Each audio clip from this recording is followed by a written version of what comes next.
Car il n'est pas si facile de parler d'un roi aussi célèbre que Saint-Louis. Tout le monde le connaît, tout le monde connaît plein d'anecdotes. Et en plus, dans un lieu qui a quand même fortement contribué à bâtir sa légende du bon roi, puisque évidemment le fameux chêne se trouve à Vincennes. Donc double défi pour moi que d'évoquer ces deux sujets. Les relations entre Saint-Louis et Vincennes sont par ailleurs déjà bien connues. Alors je vais bien sûr les rappeler, pour ceux qui les connaissent moins, mais l'essentiel a déjà été bien balisé. Mais j'espère donc pouvoir vous apporter aussi d'autres renseignements utiles sur la vie quotidienne de la cour, en replaçant Vincennes dans un contexte plus large, qui est celui du réseau des résidences capétiennes. Donc on va parler aussi de l'évolution de l'ancrage territorial du pouvoir royal au XIIIe siècle, puisque comme vous le voyez à l'écran, je vous ai donné une représentation de Saint-Louis à cheval, Rex equitando, comme on disait, dans les contes. Le roi au XIIIe siècle est extrêmement mobile. C'est un roi vraiment nomade, qui se déplace très souvent d'une résidence à l'autre. Il n'y a pas vraiment de palais fixe, ça n'a rien à voir évidemment avec la royauté de Louis XIV, avec Versailles comme point d'ancrage. Au contraire, toute l'histoire de la royauté au Moyen-Âge, c'est justement l'évolution du semis de résidence. Alors, qui va se trouver en Île-de-France, principalement, mais qui va ensuite se déporter dans la vallée de la Loire, revenir en Île-de-France. Des résidences vont disparaître, d'autres vont émerger. Donc, retracer la vie quotidienne de la cour royale, c'est aussi s'intéresser à ce semis, à ce réseau de résidences. Il n'y a pas une résidence, mais des résidences. Alors, parmi ces résidences, certaines quand même se distinguent du lot, et Vincennes en fait partie. Notamment à partir du XIIIe siècle. C'est véritablement au XIIIe siècle que Vincennes prend de l'importance en tant que résidence royale. Donc on va essayer de comprendre pourquoi il y a ces liens privilégiés entre Vincennes et Saint-Louis, et plus largement la famille capétienne. Donc on va se poser la question suivante: si Vincennes fait partie des lieux de pouvoir incontournables du XIIIe siècle, pourquoi donc cette importance? Quelles raisons peuvent pousser le roi et sa cour à résider très fréquemment ici? En quelles circonstances le roi est amené à se rendre à Vincennes? Alors comme je viens de vous dire, on ne va pas seulement parler de Vincennes dans un premier temps, on va plutôt replacer Vincennes à sa juste place par rapport aux autres résidences. Je pense en particulier bien sûr à Paris et aussi à Saint-Germain-en-Laye, qui est l'autre grande résidence qui émerge au XIIIe siècle et qui est un peu le pendant occidental de Vincennes, à l'échelle du domaine royal. Donc c'est intéressant aussi de faire un comparatif entre ces deux résidences. Voilà, en tout cas on essaiera de voir quelle est l'originalité particulière de Vincennes, s'il y en a une, par rapport aux autres résidences. Alors avant d'aborder aussi ces questions-là, je ferai quelques rappels sur le roi, sur sa famille, les grandes orientations de son règne, la place même de ce règne dans la consolidation de l'État royal.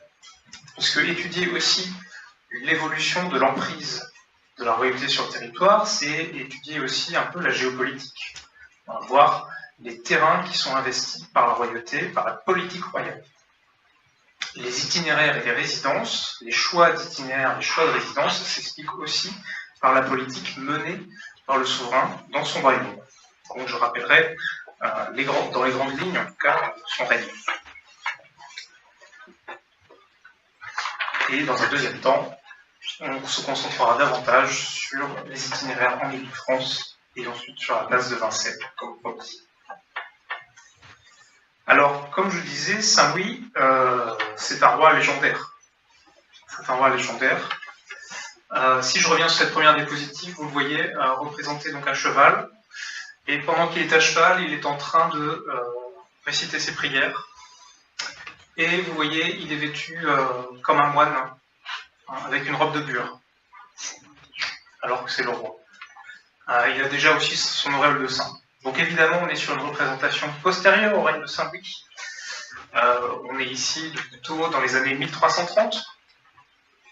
Donc vous voyez, ça nous fait presque 70 ans après la disparition du roi, quasiment, enfin 60 ans. Donc on a une représentation déjà idéalisée, et on représente le roi comme un moine. En fait. Donc déjà, rien que dans cette représentation, il y a des biais. Il y a une façon de vouloir présenter Saint-Louis sous un certain joug. Et on connaît vraiment Saint-Louis par ses mythes. Donc vous avez le roi voilà, particulièrement pieux dans sa chapelle. Vous avez le roi qui sert à manger aux pauvres, les pauvres qui sont représentés pieds nus dans le jardin. Le roi qui leur sert à manger, toujours vêtu en moine. Vous avez le roi donc en train de prier avant le coucher. Le roi et ses reliques dans la chapelle. Donc toutes ces images, déjà, dès le XIVe siècle, contribuent à forger la légende d'un roi qui nous a été transmise jusque dans nos manuels républicains. Donc le responsable, ici, c'est Guillaume de Saint-Patus, qui a écrit La vie et les miracles de Saint-Louis. Guillaume de Saint-Patus, qui était le confesseur de l'épouse de Saint-Louis, Marguerite de Provence. Voilà, donc qui a quand même pu avoir des anecdotes sur Saint-Louis, relativement authentique. Voilà, mais Guillaume de Saint-Patus, il écrit son ouvrage dans un but précis, c'est de faire canoniser Saint-Louis. C'est-à-dire que pour faire canoniser un personnage au XIIIe siècle, il faut ouvrir un procès en canonisation auprès de la papauté, et donc constituer un dossier sur l'individu. Donc on récolte des témoignages, et les hagiographes, comme Guillaume de Saint-Patus, mais vous en avez d'autres, Geoffroy de Beaulieu par exemple, vont s'attacher à restituer des anecdotes, mais dans un sens qui montre que Saint-Louis, déjà de son vivant, avait un comportement exemplaire, que tout le prédisposait à être saint. Donc si vous voulez, c'est très agréable d'étudier Saint-Louis, parce qu'on a énormément d'anecdotes sur sa vie quotidienne, sur la vie à la cour, mais il faut les prendre avec une certaine distance, puisqu'on nous les présente d'une certaine manière, avec une certaine intention. Donc pour cette analyse-là, évidemment, je vous renvoie à l'ouvrage de Jacques Le Goff, qui a scrupuleusement analysé tous ces mythes transmis par les sources narratives. Alors il y a aussi, non pas un hagiographe, mais il y a aussi un fidèle compagnon d'armes du roi, qui s'appelle Jean de Joinville, c'est Michel de Champagne, qui a aussi écrit la vie et les faits de Monseigneur Saint-Louis. Alors, c'est notamment Joinville qui nous transmet la fameuse anecdote du chêne. Donc il nous dit maintes fois à Vins qu'en été, à l'été, il alloie Séard au bois de Vinciennes après sa messe. Voilà, déjà, il y a la messe, et ensuite on va dans le jardin s'asseoir au bois, et ce à cause toivois, donc il s'adossait à un chêne, et nous faisoit soir en tourlis, c'est-à-dire tous ses conseillers s'asseyaient autour de lui. Et à tous ceux qui avaient affaire, c'est-à-dire tous ceux qui réclamaient justice du roi, venoient parler à Louis, sans essourbier de l'huissier ne d'autres, c'est-à-dire des personnes qui sollicitaient la justice et le jugement du roi, pouvaient s'adresser à lui directement sans être détournés ou sans être empêchés par les huissiers. Voilà, et donc cette anecdote de Joinville, elle nous est restituée encore par l'iconographie du XIXe siècle, l'art troubadour, cette peinture de Georges Rouget de 1824, qui se trouve au château de Versailles aujourd'hui. Donc on vit depuis le XIVe siècle avec toutes ces anecdotes. Alors là c'est pareil, Joinville, c'est un témoignage intéressant parce que ce n'est pas un clerc, contrairement aux autres hagiographes. C'est un laïc, mais il écrit, là encore, bien après le règne. Il écrit au début du XIVe siècle, puisqu'en fait il dédicace son ouvrage à Louis X, qui est le fils aîné de Philippe le Bel, enfin, le premier roi à succéder à Philippe le Bel. Et donc on peut voir aussi la façon dont Joinville dépeint Saint-Louis comme une opposition justement à Philippe le Bel, qui est un roi réputé muet, distant, qui s'enferme dans son palais, en tout cas un roi qui n'est pas accessible. Là au contraire on montre que Saint-Louis, très librement, s'assoit dans le jardin de manière très simple, avec tous ses conseillers autour de lui. Donc il y a déjà peut-être une part de nostalgie de Joinville, mais aussi, pareil, la volonté d'épeindre un portrait en opposition avec le roi de l'époque.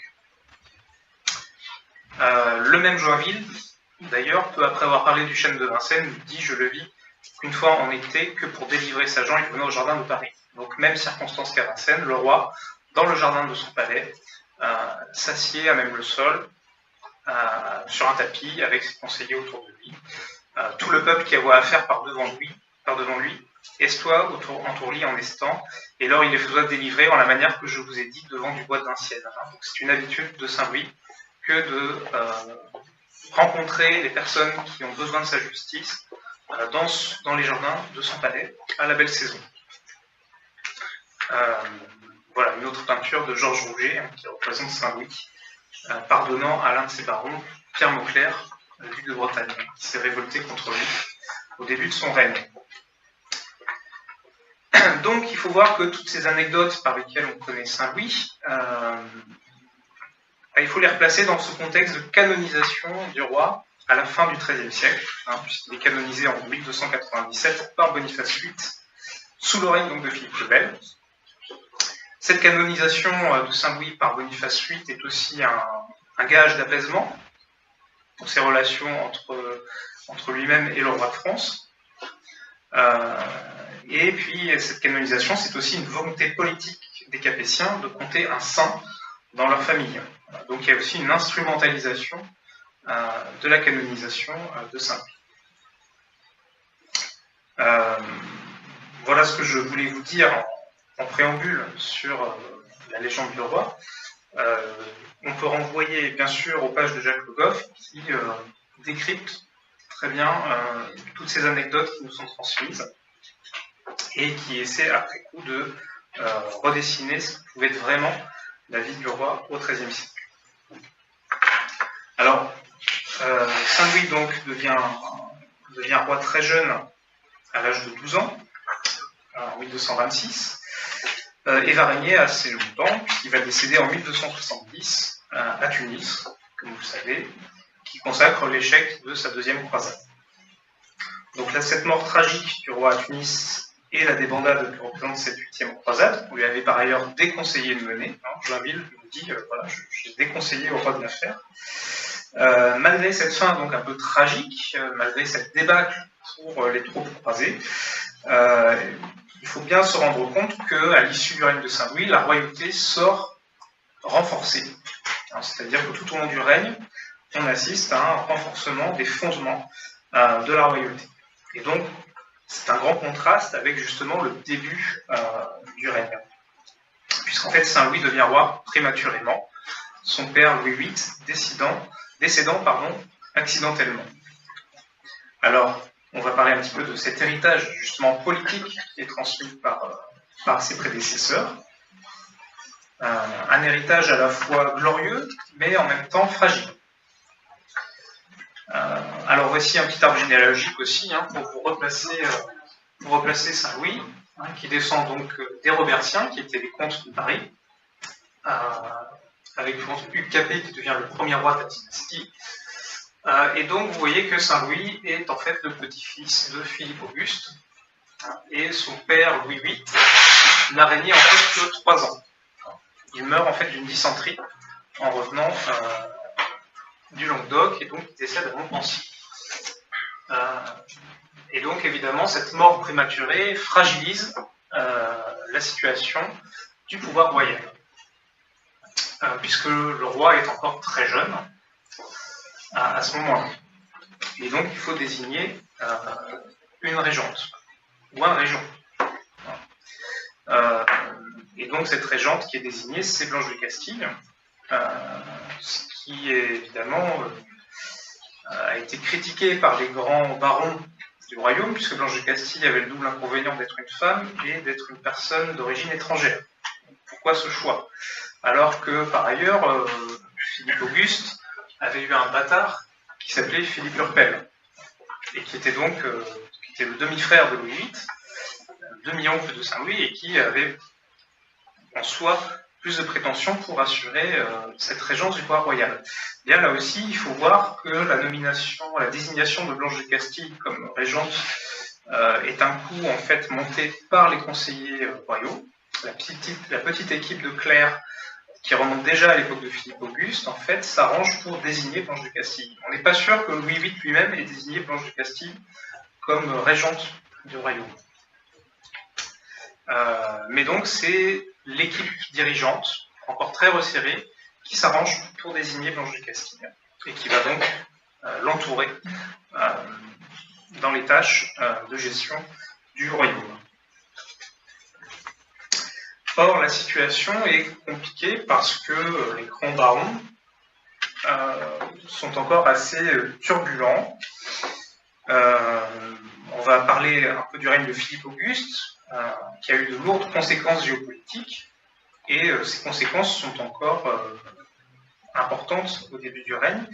La volonté des barons de s'affirmer vis-à-vis du pouvoir royal est une sorte de réaction à l'évolution du règne de Philippe Auguste. Alors, comment comprendre un peu mieux cette situation-là?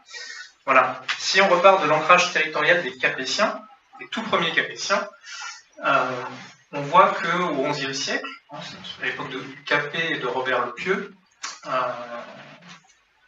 les territoires sur lesquels le roi est le seigneur direct sont très minces et sont essentiellement concentrés sur un axe Compiègne, Paris, Orléans.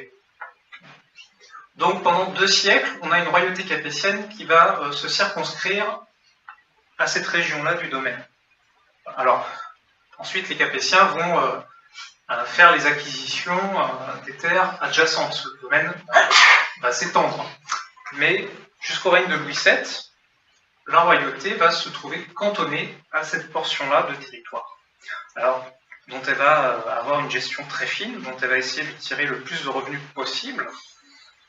Mais ça explique aussi sa situation de relative faiblesse vis-à-vis du roi d'Angleterre, Plantagenet, qui non seulement est roi d'Angleterre, mais aussi duc de Normandie, comte de Maine, d'Anjou et de Touraine, duc d'Aquitaine. La situation sous règne de Louis VII, c'est que vous avez un domaine royal capétien ici et toute une bande qui dépend du Plantagenet. Voilà, un autre diagramme du XIe siècle qui vous montre les principales résidences des Capétiens avec un ancrage très fort autour d'Orléans, à l'époque de Robert le Pieux.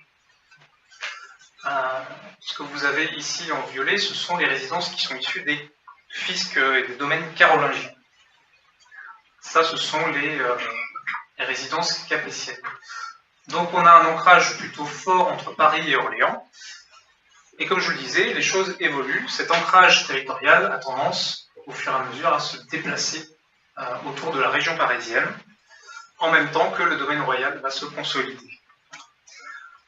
Vous avez donc un domaine royal à l'issue du règne de Louis VII qui a à peu près cette forme-là. Vous voyez ce qu'est le domaine capétien au XIe et XIIe siècle.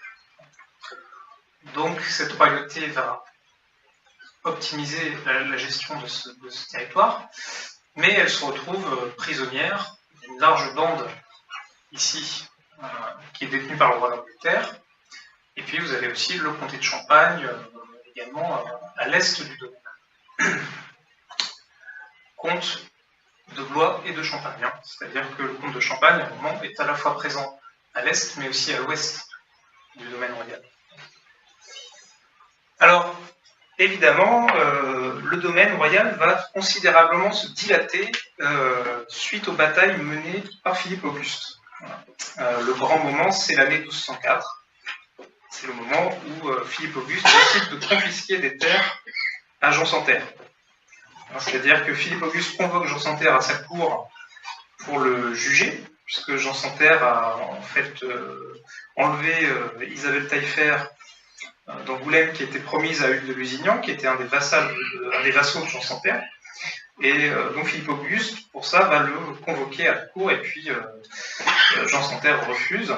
Et donc Philippe Auguste prononce ce qu'on appelle la commise, c'est-à-dire qu'il en profite pour confisquer des terres du roi d'Angleterre. Donc il va notamment confisquer le duché de Normandie, le Maine, l'Anjou et la Touraine, des terres en Aunis et en Saintonge, et également autour de la Marche et du Limousin, et un peu en Auvergne. Également, il va aussi s'étendre au nord avec le comté d'Artois. Voilà. Donc, en l'espace d'une décennie, on a une dilatation du domaine royal qui est très brutale. À cela s'ajoute aussi la croisade des Albigeois, dans le Midi. C'est-à-dire que le pape Innocent III fait appel au roi capétien pour, en gros, intervenir dans ces terres-là, afin de supprimer l'hérésie. Donc il va y avoir un certain nombre de batailles également qui vont être menées par le fils de Philippe Auguste, Louis, le futur Louis VIII. Et donc à l'issue de la défaite des troupes du comte de Toulouse et du roi d'Aragon, le roi d'Aragon qui va même trouver la mort à Muret en 1217, eh bien on va aussi démembrer une partie du comté de Toulouse et le roi de France va garder dans sa main deux territoires qui vont devenir en fait des sénéchaussées de Nîmes, Beaucaire et de Carcassonne-Béziers. Donc la situation, si vous voulez, au début du règne de Saint-Louis est la suivante. Vous avez un domaine royal capétien ancien qui est ici, mais aussi sous la responsabilité du roi, des terres beaucoup plus étendues et aux traditions différentes. Puisque avec cette époque-là aussi, chaque région a aussi ses traditions juridiques, sa langue, ses coutumes. Et donc le roi a désormais un accès aussi bien à la mer au nord qu'à la mer au sud. Donc le défi pour la royauté à l'époque de Saint-Louis, c'est plutôt de consolider ces acquisitions. Et évidemment, vous imaginez bien que le comte de Toulouse n'est pas d'accord avec ce démembrement, que le roi d'Angleterre ne va avoir de cesse que de récupérer ces terres-là, et que les comtes de Champagne et le duc de Bretagne peuvent profiter de cette situation également par rapport à une royauté en situation de faiblesse. Et donc, comble de malchance, le roi de France décède, et donc c'est un jeune roi de 12 ans qui doit assumer cela. Donc l'enjeu pour le règne de Saint-Louis, ce n'est pas tant l'extension, ça a été fait par ses prédécesseurs, c'est plutôt la consolidation de ces acquisitions territoriales. Les succès militaires de Philippe Auguste et de Louis VIII ont donc profondément bouleversé les équilibres des pouvoirs.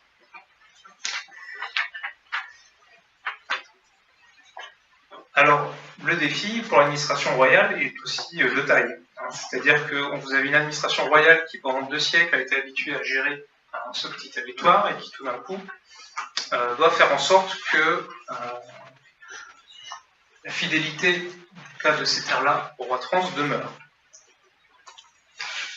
Alors, on va contourner en partie la difficulté avec le système des apanages. C'est-à-dire que Louis VIII, dans son testament, va désigner aussi ses fils punais comme princes territoriaux.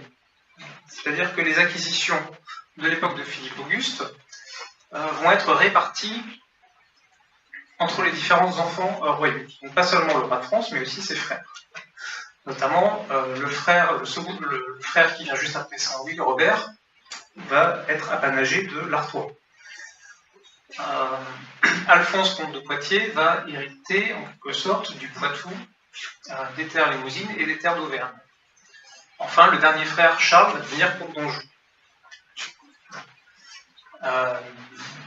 Donc, déjà, vous avez une façon de soulager en quelque sorte l'administration royale en délestant la gestion de ces territoires qui est confiée aux princes, qui vont donc établir leur propre administration dans ces terres-là. Alors évidemment, il y a des échanges, vous avez des personnes qui sont au service du roi, qui vont passer au service des princes. C'est ça qui est intéressant et c'est ça que les historiens actuellement essaient de reconstituer, c'est cette circulation des compétences entre les différents enfants royaux pour mettre en place une sorte d'administration, de gestion capétienne des terres du royaume. Alors de tout ça, le roi de France ne va garder en sa main que 2 ensembles, les sénéchaussées méridionales. Et donc Saint-Louis va faire aménager notamment le port d'Aigues-Mortes pour pouvoir partir en croisade, dans la sénéchaussée Beaucaire, et il va garder dans sa main la Normandie. La Normandie qui est quand même symbolique, puisque c'est là d'où Guillaume le Conquérant est parti pour devenir roi d'Angleterre, donc c'est quand même symbolique d'avoir dans sa main la terre de Guillaume le Conquérant. Puis évidemment, c'est là où le roi d'Angleterre pouvait également débarquer pour tenter de récupérer ses terres. Ce qui va se passer d'ailleurs au début du règne. Même si par la suite Henri III fera des choix curieux en choisissant de débarquer plutôt au midi, c'est-à-dire dans la région bordelaise et en Venise et la Saintonge.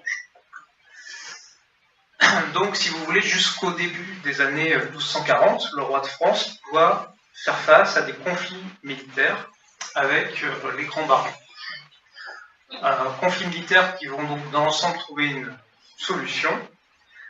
Le comte de Toulouse va définitivement reconnaître sa défaite en 1229 avec le traité de Mauparis.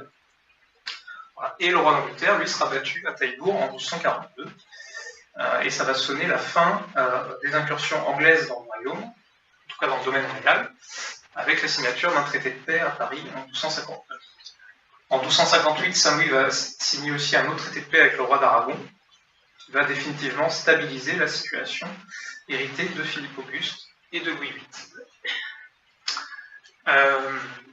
Que vous dire d'autre sur cette gestion-là? Il y a également aussi une politique matrimoniale des Capétiens. C'est-à-dire que le traité de Mauparis, notamment, prévoit le mariage d'Alphonse de Poitiers avec l'héritière du comté de Toulouse, Jeanne, voilà, la seule héritière de Raymond VII de Toulouse. Charles d'Anjou et Louis IX vont prendre pour épouse chacun une fille du comte de Provence. Voilà. Et Charles d'Anjou, ensuite, va commencer à étendre l'influence capétienne autour de la Méditerranée, avec la première génération des Angevins de Naples. Le roi d'Angleterre, d'ailleurs, aussi épouse une héritière de Provence. Donc, vous voyez, il y a une espèce de concurrence aussi pour accroître ou affermir son influence dans ces régions-là. Mais dans l'ensemble, on peut dire qu'à la fin du règne de Saint-Louis, la situation diplomatique, pour dire les choses simplement, est stabilisée. Et le mariage avec l'héritière de Toulouse va se solder à terme par un succès, puisque Alphonse de Poitiers et Jeanne de Toulouse n'auront pas d'enfants. Et donc, c'est le fils de Saint-Louis, Philippe III, qui, à la mort de son oncle en 1271, va récupérer les terres toulousaines, qui vont à ce moment-là basculer véritablement dans le domaine royal capétien. Donc, si vous voulez, le XIIIe siècle, c'est vraiment l'époque où les choses vont basculer, où on va passer de la situation d'une royauté concentrée autour de l'île de France à une royauté qui va être de plus en plus présente et influente à l'échelle du royaume de France. Et donc, il est vrai que Saint-Louis, par sa politique de paix, a grandement contribué à stabiliser cela. Alors donc, il y a le système des apanages qui aide à l'intégration des territoires, il y a aussi le développement d'une administration locale. Notamment, vont être pérennisés le système des bailliages et des sénéchaussées. Les baillis et les sénéchaux sont les représentants locaux du roi. Ce sont en quelque sorte les préfets de l'époque, puisqu'ils ont à la fois un pouvoir militaire, un pouvoir de justice et un pouvoir fiscal. Justice, police, finance, déjà. Et donc il est vrai que ces baillis qui auparavant étaient très mouvants vont s'implanter dans des circonscriptions fixes et vont moins souvent changer. Donc ça va contribuer à développer une administration locale également à cette époque-là. Parce qu'évidemment, le roi de France n'a pas les moyens matériels de circuler d'un bout à l'autre de son royaume. On va en parler dans le deuxième temps en parlant des itinéraires.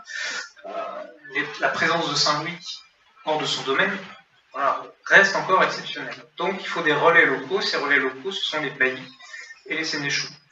Baillis et sénéchaux qui vont faire l'objet d'un certain nombre de plaintes de la part des habitants et de la part des familles seigneuriales. Notamment les sénéchaux du Midi, dans les enquêtes, sont fort peu appréciés, puisque ce sont les sénéchaux qui sont responsables de la gestion des terres confisquées sur les seigneurs héritiques du Midi. Pareil en Normandie. Donc là, je vous renvoie aux travaux de Marie de Joux, qui a étudié les enquêtes à l'époque de Saint-Louis, où on voit un certain nombre de griefs contre cette administration locale.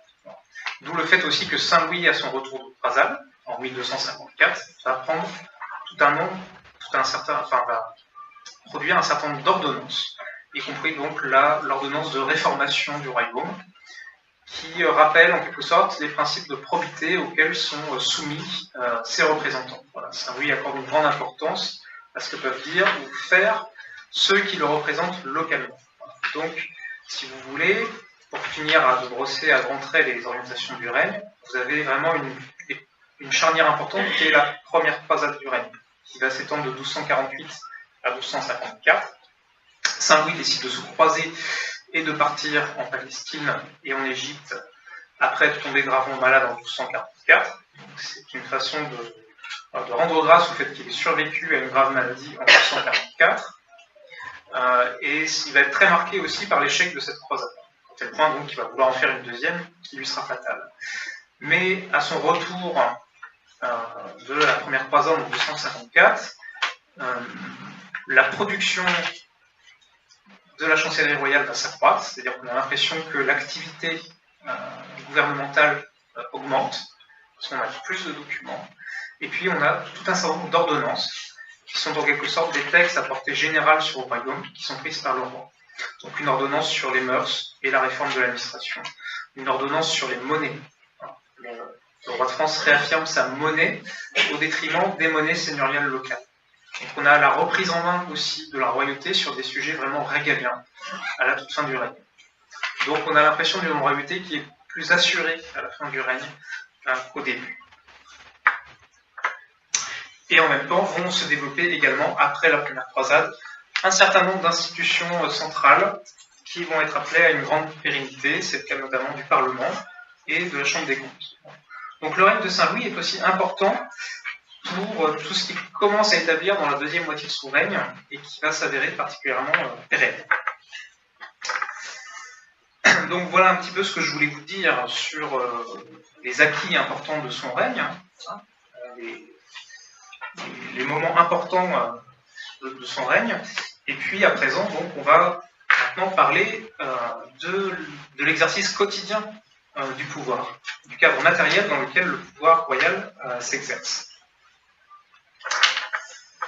Voilà, je vous ai rappelé toutes ces tendances du règne pour vous expliquer la logique des déplacements royaux. Alors, voici les conclusions auxquelles on arrive. On a certes une royauté donc extrêmement nomade, qui va pérégriner de résidence en résidence, qui va rester très peu de temps au même endroit. On a du mal aujourd'hui à s'imaginer le rythme que ça peut représenter au quotidien. En fait, la norme ordinaire, c'est que le roi va séjourner 1 à 2 jours pour des étapes intermédiaires, et entre 5 et 10 jours pour les résidences principales, mais pas plus. Donc, vous voyez, c'est un mouvement perpétuel du roi. Donc, analyser ces itinéraires, c'est mesurer l'emprise physique de la royauté sur le royaume, mais aussi comprendre quelle région le roi préfère, quelle zone constitue son espace de résidence. Donc, en fait, on est un peu déçu finalement au final, parce que le Saint-Louis innove relativement peu et reste encore dans la tendance de ses prédécesseurs, malgré les extensions territoriales que je vous ai expliquées. Il innove peu dans ce sens où il reste un roi d'Île-de-France. Voilà. Alors peut-être que Gilles Forstel vous a parlé de la notion de frontia, qu'on entend, qui est un peu l'ancêtre de ce qu'on appelle aujourd'hui l'Île-de-France. La frontia, c'est pas la France ou le royaume de France, c'est vraiment la région royale capétienne. Et donc Saint-Louis, en majorité, va rester en frontière. Donc, vous voyez dans ce quadrilatère-là. Je vous ai représenté ici les principales résidences du règne de Saint-Louis, avec un petit arrondissement ici si vous voulez voir le détail. Alors quand même, il y a une innovation majeure qui est le fait que le roi va s'aventurer très souvent en Normandie. Voilà, ça évidemment, on n'avait pas ça avant, puisque la Normandie était justement la zone frontière avec le roi d'Angleterre. Donc quand même, Saint-Louis, par rapport à ses prédécesseurs, va très souvent emprunter le cours de la Seine. Il se rend très souvent à Rouen.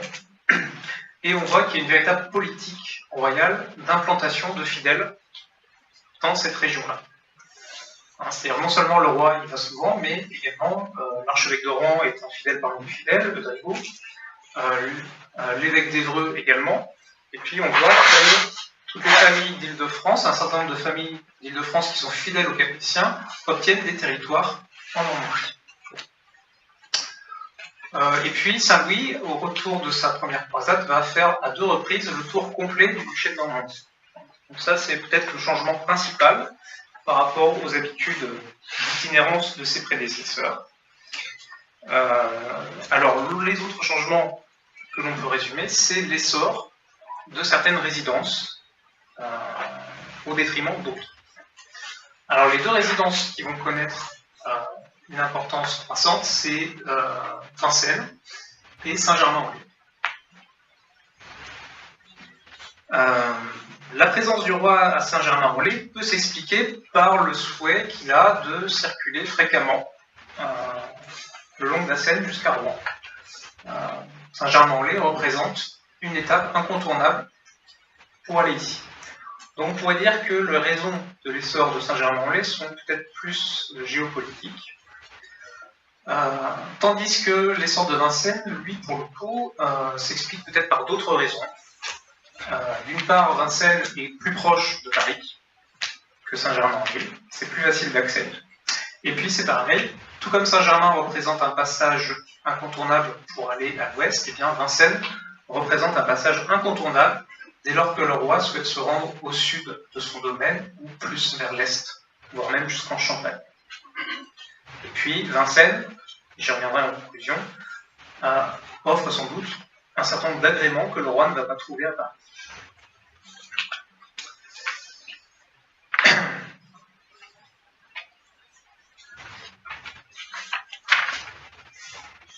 Voici, à l'inverse, les trajets extraordinaires. C'est-à-dire que quand même, le roi sort occasionnellement de son lieu de domaine.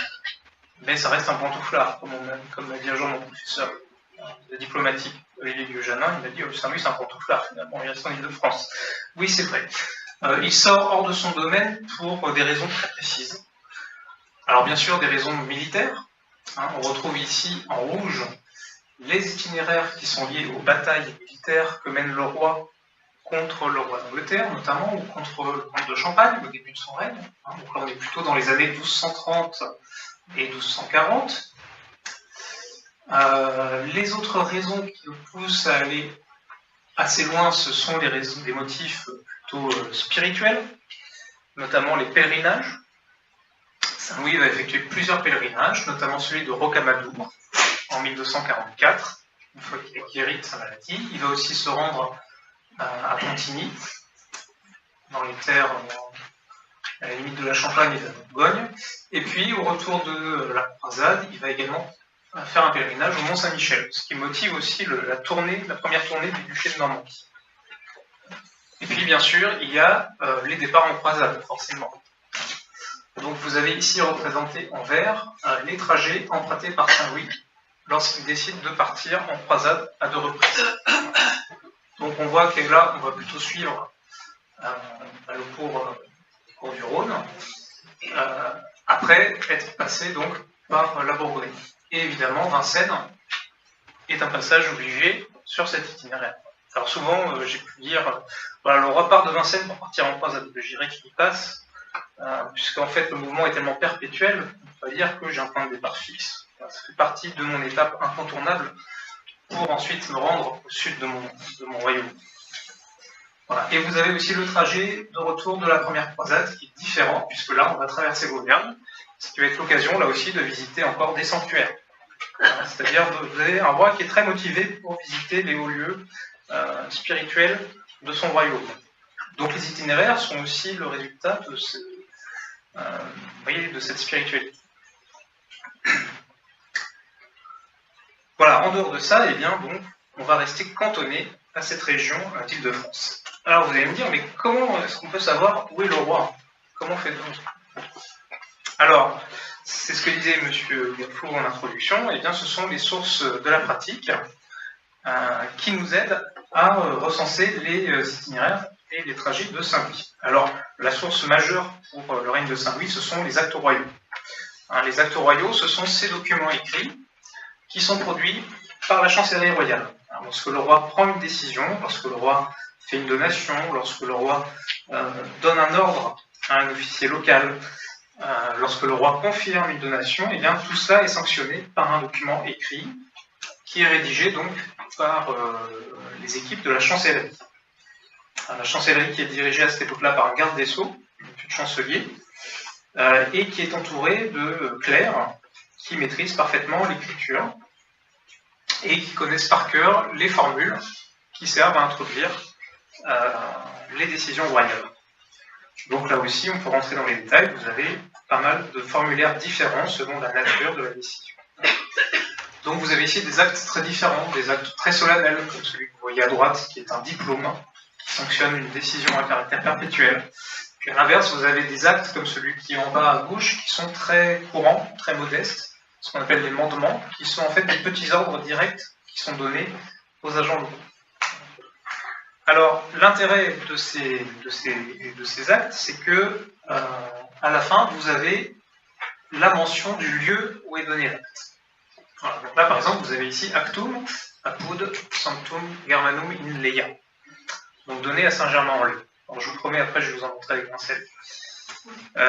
Et vous avez aussi la date. Voilà, millésimo, ducentesimo, vicesimo, septimo, mense, Augustius. Donc, Augustin. Donc, vous savez qu'en août 1227, le roi a donné cet acte à Saint-Germain-en-Laye.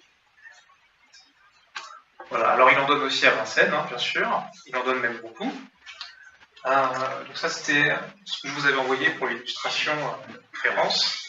Voilà, si vous prenez ce petit détail, eh bien c'est pareil, hein, vous trouvez Actum Apud Vicenas. Voilà, Anno Domini, millésimo, tricesimo, tricesimo, Porto, mense junio. In Vigilia Pentecostis. Alors là c'est intéressant parce que non seulement vous avez l'année, le mois, mais en plus vous avez le jour. Donc c'est plus intéressant en fait de Saint-Germain-en-Laye. Parce que vous savez quel jour précis l'acte a été fait, donc le 10 juin. Et malheureusement, ces précisions de jour sont encore trop rares à l'époque du XIIIe siècle. Sont plus une exception que la norme. Malheureusement, dans la majorité des cas, vous avez des dates qui sont données uniquement au mois. Voilà, donc là, vous avez le mois de juillet 1233, là aussi donné Apud Vicenas, hein, donc à Vincennes. Et parfois même, vous avez des actes pour lesquels vous n'avez parfois même que l'année. Donc on sait qu'il était à Vincennes en 1255, mais ça ne nous avance pas beaucoup. Voilà. Donc malheureusement, les actes sont très utiles. D'un côté, ils sont très utiles et ils sont très nombreux. Pour ma part, j'ai recensé 2400 actes pour Saint-Louis, mais il y en a sans doute encore plus. Je ne pense pas les avoir tous recensés encore. Mais malheureusement, les actes demeurent relativement imprécis pour les dates, puisqu'on sait qu'il va se trouver en résidence tel mois. Mais est-ce que c'est au début du mois? Est-ce que c'est à la fin du mois? Est-ce qu'entre-temps il est passé? Est-ce que par exemple il est à Vincennes, puis il va à Paris? Est-ce qu'il revient à Vincennes? Ça, on ne sait pas dans quel ordre il va circuler, parce qu'on n'a pas le détail des jours. Donc ça, c'est la limite quand même des actes royaux. Alors, on a quand même quelques petits éclairages, heureusement, qui nous sont donnés par d'autres sources. Alors, vous avez les registres de la chancellerie, c'est-à-dire les cahiers dans lesquels la chancellerie recopie les actes qu'elle envoie ou qu'elle reçoit. C'est une sorte de mémoire administrative. Mais vous n'avez pas seulement que des actes à cette époque-là, vous avez la liste des gîtes. Les gîtes, ce sont ces étapes de résidence intermédiaires où le roi et sa cour ont le droit de séjourner aux frais d'un vassal. Généralement, ce sont les abbayes qui sont mises à contribution pour accueillir la cour et loger le roi. Voilà, c'est ce qu'on appelle le droit de gîte. Donc ces droits de gîte que vous avez donc ici dans le registre ont été transcrits et imprimés dans des recueils du XIXe siècle. Et on voit que par exemple, je vais essayer de le retrouver, j'aurais dû le souligner, excusez-moi. Voilà, on voit que par exemple, le samedi, donc avant la Saint-Cloud, la Saint-Cloud de Halle si vous préférez, Apud Vicenas, donc à Vincennes, Pro-Gisto Abbati Fossatensis. Donc on voit que c'est l'abbaye de Saint-Maur-des-Fossés qui a contribué au gîte de la cour royale. Et donc il faut aussi s'imaginer qu'autour de Vincennes, eh bien, vous avez des petites résidences intermédiaires qui dépendent d'un réseau, on va dire, d'abbayes ou d'institutions ecclésiales et qui ont à leur charge le logement du roi. Le roi, de temps en temps, utilise son droit de gîte. Alors l'intérêt aussi, c'est que là, on sait précisément le jour où le roi a utilisé son droit de gîte. Une autre source qui est utile, ce sont les comptabilités royales, qui sont tenues par l'hôtel du roi. L'hôtel du roi qui a notamment en charge la gestion de la cassette royale. C'est-à-dire que toutes les dépenses que le roi fait sont enregistrées par son hôtel, sur des cahiers de parchemin ou sur des tablettes de cire. On a réussi à en retrouver quelques-unes aux archives nationales, qui ont miraculeusement échappé à la destruction. Et donc, là aussi, on sait précisément à quel jour, où le roi était et ce qu'il a dépensé. Donc ça, c'est la source peut-être la plus précise, la plus fiable, la plus objective. Mais malheureusement, il y a eu un incendie des archives comptables de la royauté au XVIIIe siècle, ce qui fait que malheureusement, pour la royauté médiévale, on a quasiment perdu toutes ces comptabilités. Et pour le règne de Saint-Louis, on n'en a que 3 qui sont vraiment exploitables. Donc, si vous voulez, sur 3 années du règne, on a, sur une échelle de 4-5 mois, un éclairage extrêmement précis sur toute la finesse des déplacements de la cour. Donc ça, ces éclairages offerts par la comptabilité nous aident à mieux comprendre la logique de circulation de la cour, et du coup nous servent à mieux interpréter ce que peuvent nous donner les actes, mais malheureusement c'est encore trop peu. Alors ici je vous ai représenté à l'échelle du royaume tous les lieux qui sont mentionnés dans les actes royaux, pour vous montrer là encore l'étalement de la cour. Donc certains actes évidemment, vous voyez, sont là encore donnés à l'occasion d'événements militaires, d'autres sont donnés à l'occasion de tournées qui sont faites en Normandie ou dans le nord du royaume, ou bien sûr lors des départs en croisade. Mais l'essentiel donc va se concentrer ici. Alors à partir des indications des actes royaux, on peut faire des comptes, et voici donc ce que donnent toutes les occurrences de lieux dans les actes royaux. Alors je vous ai donné donc les 10 premières. Donc évidemment, sans surprise, évidemment, c'est Paris qui revient en tête, avec 664 actes datés de Paris, mais vous voyez qu'en deuxième position vient donc Vincennes, avec 116 occurrences, talonné de près par l'outsider Saint-Germain-en-Laye, avec 105 actes. Enfin, vous voyez qu'on est sur des proportions très équivalentes entre Saint-Germain-en-Laye et Vincennes. Alors après, vous avez, dans une proportion déjà moindre, par rapport aux 3 premiers, vous avez Melun, Pontoise, Compiègne, et puis ensuite, vous voyez, on chute à la vingtaine d'occurrences. Le développement de Vernon est aussi important, voilà. Ça confirme, si vous voulez, l'ancrage en Normandie du roi. Mais également, le Fontainebleau, vous voyez, se situe à un niveau similaire, et Fontainebleau est en général une étape, tout comme Melun, qui est indissociable d'un passage à Vincennes.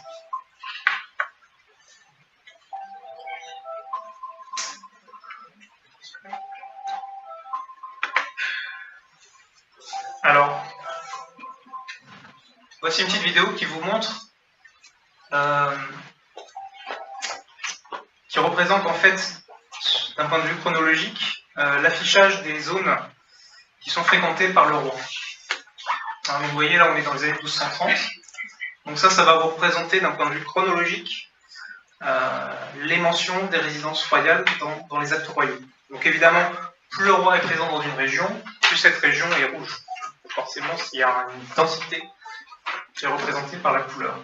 Donc là, on est dans les années encore 1240. On est peu avant le départ en croisade. Voilà. On va arriver à 1248. Donc là, il ne va rien se passer parce que le roi est en Terre Sainte. Il n'y a plus de tâches qui apparaissent à l'écran. Et puis, voilà, on arrive en 1254. Le roi est de retour. Et là, vous voyez, c'est quand même très net l'étalement des résidences qui sont fréquentées par le roi. Hein, donc vous voyez que la sortie d'Île-de-France se produit plutôt après la première croisade du Rhin. Voilà, avec les tournées normandes aussi qui apparaissent ici.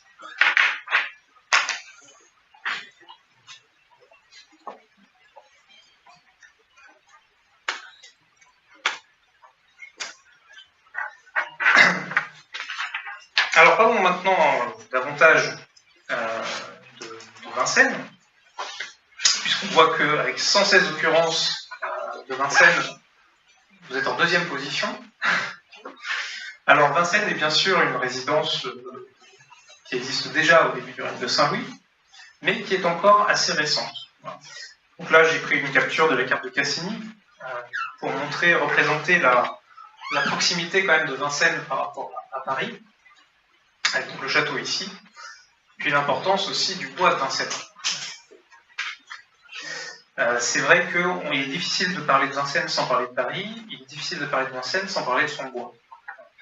Ce sont deux raisons importantes qui expliquent l'ancrage de la royauté ici. Donc en fait là je renvoie aussi aux travaux qui ont été faits autour du château, notamment suite aux fouilles qui ont commencé à la fin des années 80, en 1988, et aux synthèses qu'en a tiré notamment Jean Chapelot, qui a livré une restitution des fouilles et de l'aspect du premier manoir capétien. Donc Vincennes apparaît vraiment officiellement, on va dire, à l'époque de Louis VII, en 1178, puisque c'est le premier acte narrois qui a été donné à Vincennes, donc à la toute fin du XIIe siècle. Ce qui ne veut pas dire qu'avant cette date, il n'y avait pas déjà une première implantation royale, puisque Jean Chapelot émet aussi l'hypothèse que certaines constructions remontent peut-être avant même la fin du XIIe siècle. Là, le bois de Vincennes, au départ, avait une dépendance vis-à-vis de l'évêque de Paris. Les Capétiens, à partir d'Henri Ier, donc à partir du XIe siècle, vont faire l'acquisition également de parcelles de bois dans le bois de Vincennes, puisqu'on sait qu'ils vont donner des privilèges d'usage de ces bois à des églises parisiennes. Et donc l'hypothèse principale, c'est que Vincennes, au départ, ce soit un pavillon de chasse, en raison justement des richesses apportées par le bois. Vincennes, effectivement, a une situation, on va dire, typique des grandes résidences, des résidences majeures, royales et même aristocratiques, c'est la proximité d'un cours d'eau, puisqu'en fait, à cette époque-là, on circule aussi beaucoup par voie d'eau, autant que par voie terrestre, et évidemment la proximité d'un bois qui approvisionne à la fois en chauffage, en matériel de construction, et évidemment en denrées. Et c'est un lieu où effectivement on peut aussi faire de l'élevage. Donc il est vrai que toutes les résidences, si on parlait de Saint-Germain-en-Laye, ce serait pareil, il y a la proximité d'une forêt, la proximité d'un cours d'eau. Je dirais aussi que dans le cas de Vincennes, il y a la proximité immédiate de Paris. Et le fait que Vincennes offre un espace naturel d'importance que le roi ne va pas avoir à Paris directement. Le roi va se rendre très rapidement à Vincennes, en comparaison de Saint-Germain.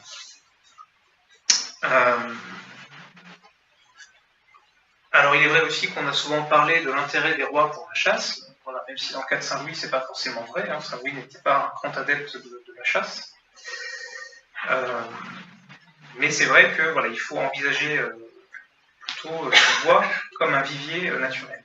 Il y a aussi le fait que Vincennes se situe sur des voies anciennes, gallo-romaines, qui permettent d'aller vers la Champagne, et puis également au sud, vers Charenton, et puis plus tard vers Fontainebleau et vers l'Orléanais.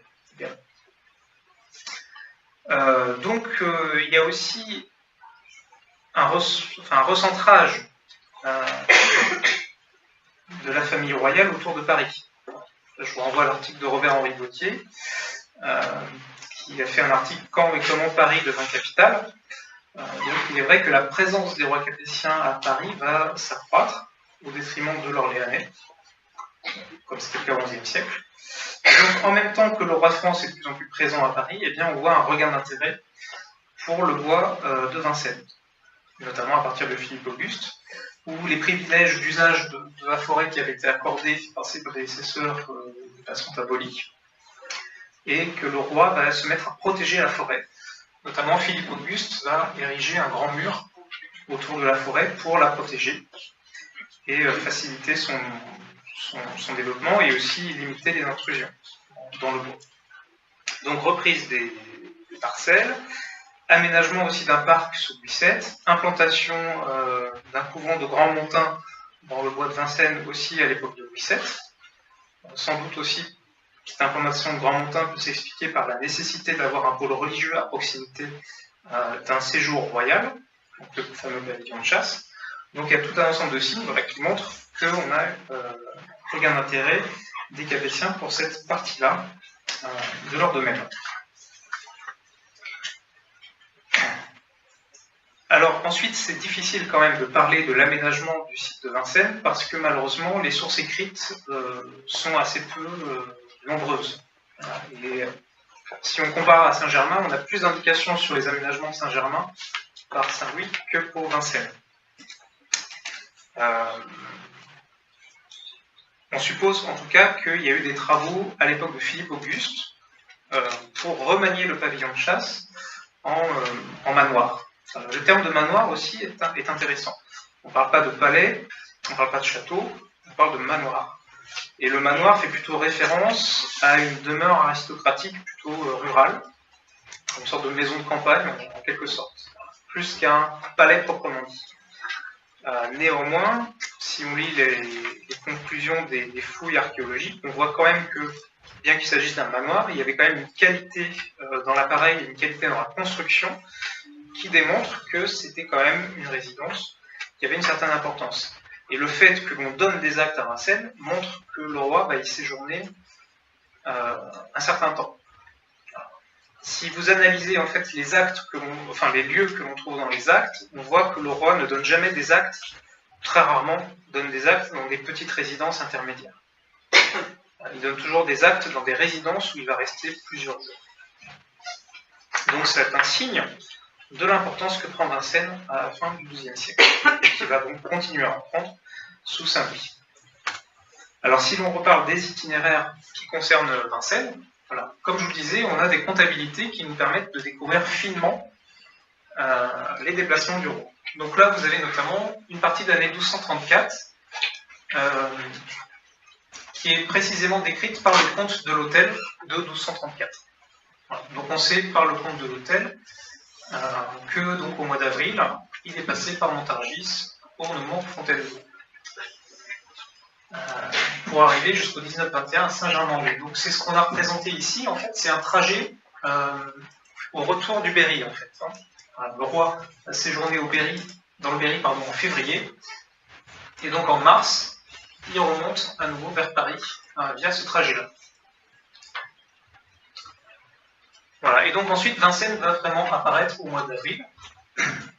Donc vous voyez la succession des résidences, puisqu'on part de Gisors en Normandie, on passe donc par Asnières, Paris, Vincennes. De Vincennes, on revient à Neuilly pour aller en fait passer les Pâques à Saint-Germain. Et vous voyez que dès que les Pâques sont finis, hop, on revient à Vincennes, sans même forcément s'arrêter à Paris.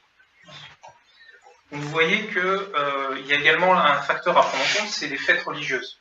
Le roi décide toujours de passer des fêtes religieuses dans les résidences les plus importantes. Donc là, il est à Vincennes, mais il décide d'aller faire les Pâques à Saint-Germain. Et puis il revient juste après à Vincennes. Voilà, il passe 2 jours, le 22-23, à Saint-Germain, après une halte d'une journée à Neuilly, et pour revenir ensuite 3 jours après à Vincennes. Et puis vous voyez qu'à nouveau, il va passer par Charonne, revenir à Saint-Germain-en-Laye. Et de Saint-Germain-en-Laye, hop, on revient ensuite à Vincennes. Donc vous voyez le chassé-croisé incessant entre les deux résidences. Donc quand vous avez un acte qui est donné en avril 1230 à Vincennes, est-ce que c'est au début du mois, est-ce que c'est au milieu du mois, est-ce que c'est à la fin du mois, on ne sait pas. Mais grâce aux comptabilités, vous voyez l'extrême mobilité d'un jour à l'autre de la cour royale. Donc après donc le 30 avril à Vincennes, en mai, on va remonter plutôt au nord du domaine, dans la vallée de l'Oise, mais toujours, vous voyez, en restant à proximité des ports de la Seine. Voilà. Les mentions des comptabilités précisent que le roi va louer un certain nombre de bateaux, au PEC par exemple, pour le transport des différentes affaires de la cour. Voilà, donc ensuite on revient à Paris du 8 au 11 mai, puis à nouveau à Vincennes, on revient à Paris, puis à Charenton, pour redescendre ensuite vers Fontainebleau.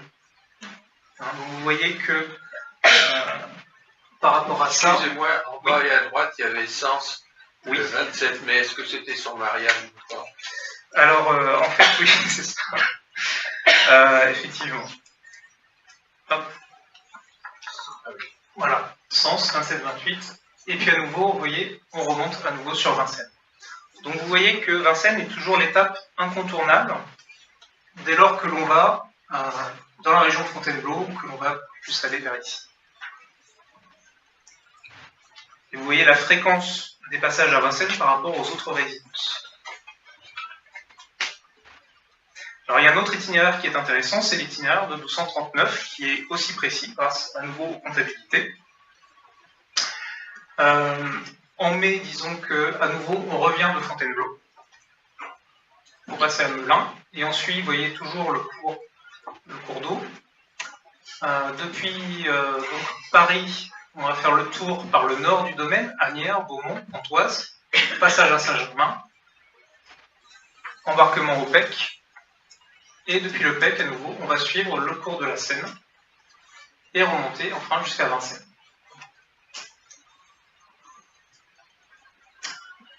On va donc arriver le 11 juin 1239.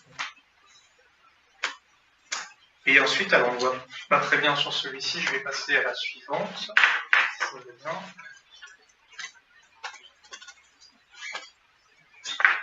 Voilà. Et ensuite, un peu plus tard aussi, en juillet 1239, vous voyez qu'au retour de la Normandie, puisque le 3 juillet on est à Vernon, on va passer à Rouen, et on va revenir par les terres, donc à Gournay-en-Bray, on va redescendre par Gisors, 13 juillet. On va ensuite arriver par Pontoise, Conflans, Saint-Germain, et à nouveau redescendre, remonter la Seine jusqu'à Vincennes.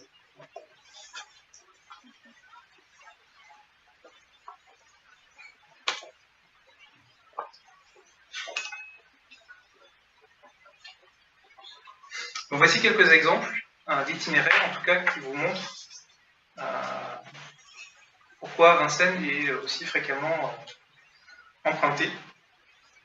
Je pense que effectivement sa proximité à Paris et l'importance de son domaine, de son espace naturel, en font en quelque sorte une extension de Paris, pour ainsi dire. Et que le roi va y séjourner volontiers plusieurs jours. On voit que parfois il va même rester plus longtemps à Vincennes qu'à Paris.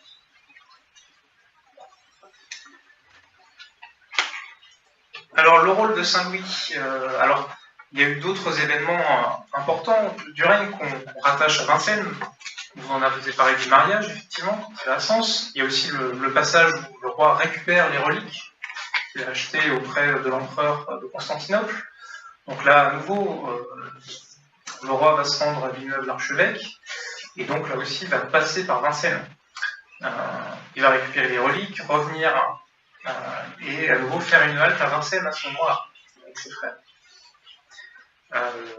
Donc c'est vraiment un point pivot de ces déplacements dès lors qu'il s'agit d'aller dans ces régions. Alors comme je vous le disais, c'est difficile ensuite de savoir ou d'attribuer à Saint-Louis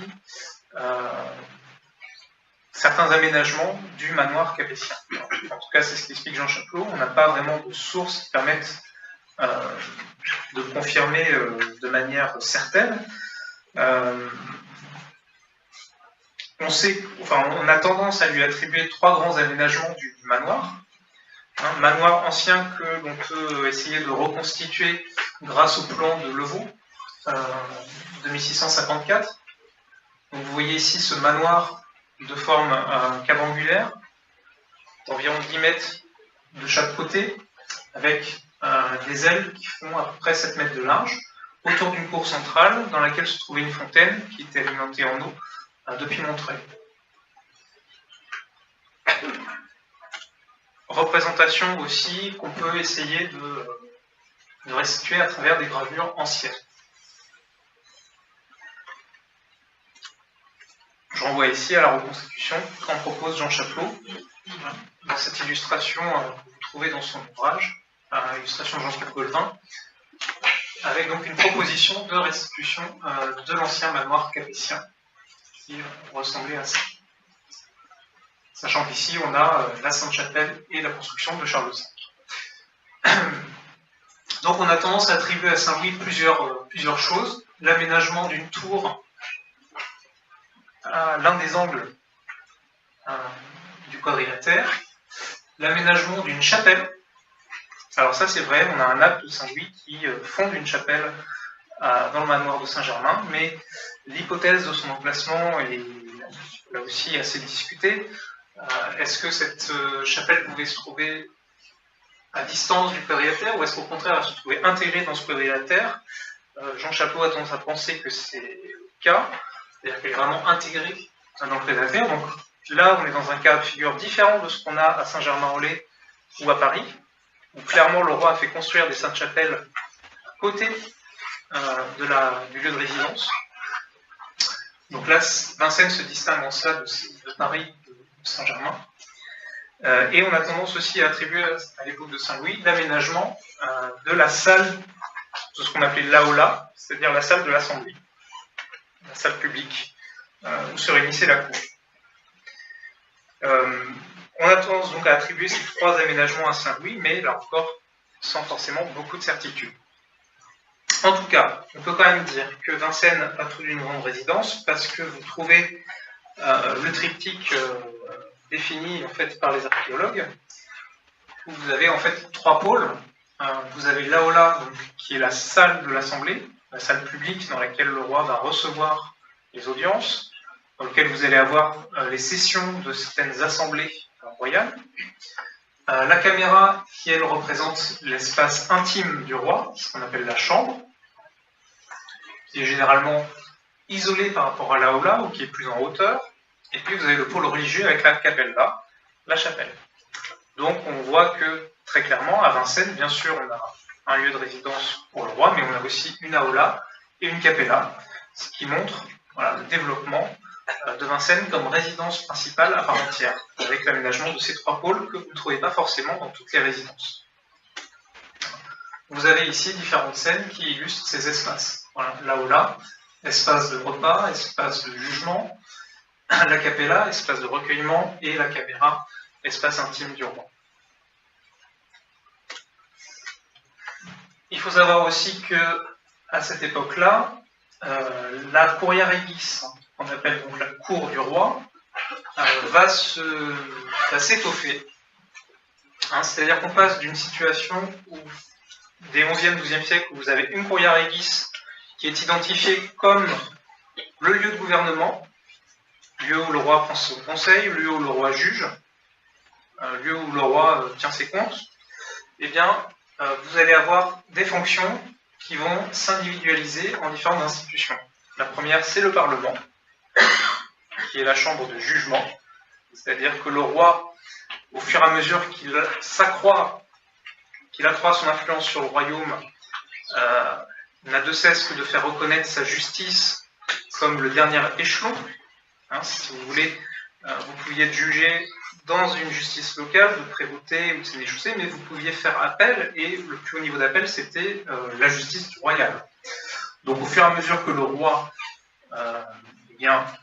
développe son emprise sur le royaume, on va de plus en plus recourir à sa justice, et le roi est bien sûr la source de toute justice. On voit par Joinville qu'il fait asseoir les gens pour les recevoir et puis il va juger, mais il ne peut pas tout le temps juger. Et donc il va désigner une assemblée de clercs, juristes, de plus en plus spécialisés, qui va se réunir de temps en temps en sessions extraordinaires, donc ce qu'on appelle les sessions du Parlement. Et ces sessions sont réunies bien à Paris ou à Saint-Germain. Je n'ai pas trouvé de traces de sessions du Parlement qui se seraient tenues à Vincennes, mais il faut savoir que les sessions du Parlement n'étaient pas ancrées dans un point fixe. C'est plus tard, à l'époque de Philippe le Bel, que vraiment le Parlement va s'installer à Paris. Et on sait même d'ailleurs que le Parlement, par contre, va s'installer à Vincennes, à l'époque de Philippe le Bel, et de ses fils au moment où on fera des travaux à Paris. Ce qui nous montre aussi l'importance de Vincennes. Donc le Parlement et la Cour des comptes, Curiae in Comptibus, qui elle va au contraire s'occuper des aspects de gestion des finances. Ces deux institutions-là émergent sous Saint-Louis et vont s'implanter. Et donc on a besoin, comme je le disais, de palais suffisamment amples pour pouvoir accueillir ces sessions extraordinaires, qui ne sont pas encore donc localisées à Paris. Et à côté de ça, vous avez la fonction domestique de la cour qui est assurée par l'hôtel du roi. L'hôtel du roi qui est un ensemble de serviteurs chargés de différentes besognes pour assurer la vie de cour. Vous aviez donc comme ça des métiers. Vous avez le métier de la cuisine, le métier de la chambre, le métier de la fruiterie, le métier de la maréchaussée, et donc des écuries en fait. Donc tout un ensemble de métiers qui se chargent d'organiser la vie. Donc c'est pour ça que l'hôtel, c'est l'ensemble de serviteurs aussi qui accompagnent le roi dans ses déplacements pour préparer les résidences. Et donc on a aussi des anecdotes de serviteurs de l'hôtel pas toujours zélés ou parfois étourdis parce qu'on voit que le roi est parti de Vincennes à Saint-Germain, mais on a oublié les affaires du roi à Vincennes. Les coffres sont restés à Vincennes, donc le roi n'a rien pour s'habiller. Donc évidemment, on s'attendrait à ce que le roi se mette en colère, mais évidemment, comme c'est un bon roi, il ne réprimande pas ses serviteurs. Là, on arrive après sur les hagiographies, mais ça nous montre, vous voyez, ces détails un peu pratiques de l'organisation de la vie. Alors, donc, on a parlé de la chapelle. Effectivement, on a un acte de Saint-Louis, que vous avez ici retranscrit dans une édition du XVIIe siècle. Alors, un acte très classique de fondation de chapelle, puisque en général, ces actes-là commencent par justifier l'action de la fondation. On fonde une chapellenie déjà pour assurer son salut. Son salut, mais aussi celui de sa famille. Donc on assure le salut de notre père, le roi Louis, mais aussi le salut de notre chère mère Blanche, de Castille. Et puis là, d'autres aussi. Voilà. Et puis aussi l'âme de nos enfants. Donc ensuite, on explique que l'on va instituer un chapelain perpétuellement à Vincennes pour assurer le service de l'office, et on va lui attribuer un certain nombre de sommes qui seront prélevées à plusieurs moments de l'année. Donc à la Toussaint, on lui donnera 100 sous. À la purification de la Vierge, on lui donnera 100 sous. À l'Ascension, on lui donnera 100 sous. Donc on détaille les revenus qui sont accordés au chapelain pour que celui-ci puisse assurer l'office religieux dans la chapelle de Vincennes. Donc là, on a quand même une décision très claire du roi d'instituer une chapelle permanente à Vincennes, tout comme il l'a fait à Paris et à Saint-Germain-en-Laye. Alors souvent aussi, on relie ça à l'acquisition des saintes reliques, qui sont acquises à la fin des années 1230. Donc, sont déjà acquises à ce moment-là, puisque là, on est en 1248. Mais on sait que effectivement, le roi a déposé à Vincennes une sainte épine, enfin une épine tirée de la Sainte Couronne. Ce qui montre là aussi l'importance qu'avait à ses yeux cette résidence de Vincennes. Alors, on pourrait aussi parler des saintes chapelles et des reliques. Le fait que Saint-Louis fasse l'acquisition à un prix très élevé de ces reliques, c'est pour lui une façon d'attirer sur le royaume la protection et la bienveillance divine. Dans l'esprit de Saint-Louis, le rôle du roi, c'est de conduire son peuple vers le salut, vers la Jérusalem céleste. Donc il faut attirer le plus possible la bienveillance divine sur le royaume.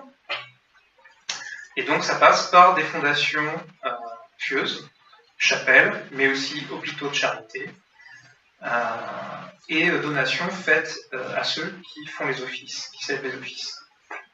Donc on voit que c'est une façon d'attirer la bienveillance sur le royaume, ce réseau de saintes chapelles. C'est aussi une façon pour le roi de garantir son salut. Ce souci de son propre salut, on le retrouve aussi dans les enquêtes dont je vous ai parlé tout à l'heure. Le fait qu'on enquête sur les agissements des officiers locaux et qu'à l'issue des enquêtes, on procède à des restitutions de biens qui avaient été confisqués par l'administration royale, c'est une façon pour le roi d'alléger sa conscience.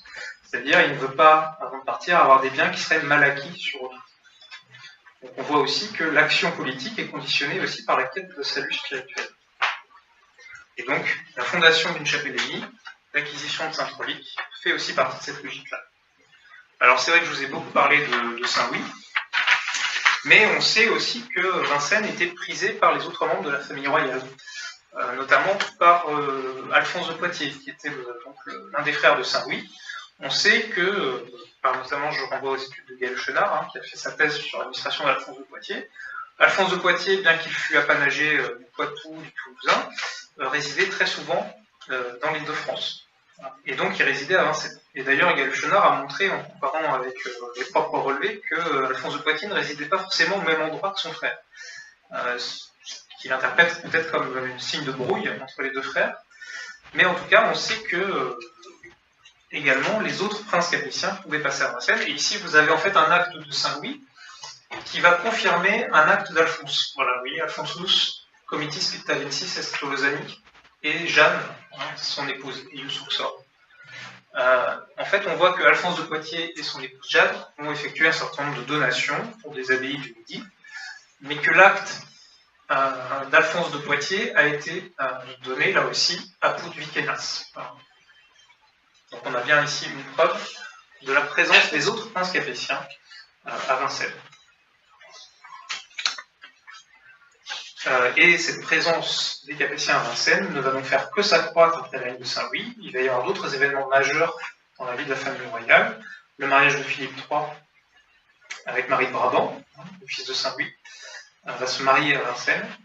Et puis Philippe le Bel aussi, on le sait, sera également très souvent présent dans cette résidence qui, pendant même un temps, abritera l'administration du Parlement. Ce qui montre l'importance croissante qu'elle prend aussi après le règne de Saint-Louis. Donc, avant même la grande phase de Charles V et l'aménagement de cette magnifique résidence du XIVe siècle que l'on connaît aujourd'hui, on voit qu'il y a aussi eu un premier âge d'or pour Vincennes avec les Capétiens du XIIIe siècle. Donc, pour conclure, je reprendrai ce que signale Jean Chapelot dans l'un de ses articles sur la terminologie des sources pour qualifier Vincennes. Le XIIIe siècle et le règne de Saint-Louis, c'est vraiment l'époque où Vincennes va passer du statut de domus, c'est-à-dire de simple demeure, de simple maison, à celui vraiment de manerium, c'est-à-dire de manoir. Alors on n'est pas encore vraiment sur le palais au sens du palais parisien, du palais de Saint-Germain. Ce sera peut-être plus tard, à l'époque de Charles V. Et encore, il y a la terminologie militaire qui va parler de Castrum. Mais en tout cas, il y a vraiment une importance aussi croissante qui se retrouve à travers la terminologie. Donc, les motifs de la présence de Saint-Louis à Vincennes s'expliquent, à mon sens, par l'agrément qu'offrait le site, en termes d'espace naturel, de qualité sans doute de vie. Il ne faut pas sous-estimer sans doute le goût, tout simplement, du roi pour le lieu. Le fait aussi que Vincennes représente donc un débouché immédiat par rapport à Paris, et qu'il offre par rapport à Paris certaines commodités, et que donc il constitue un passage obligatoire par rapport à d'autres axes stratégiques de circulation du domaine, que sont donc l'extension au sud vers Fontainebleau, Melun, et l'extension vers l'est, vers la Champagne. Voilà, j'espère que cette conférence vous a intéressé et a peut-être répondu à certaines questions. Merci beaucoup.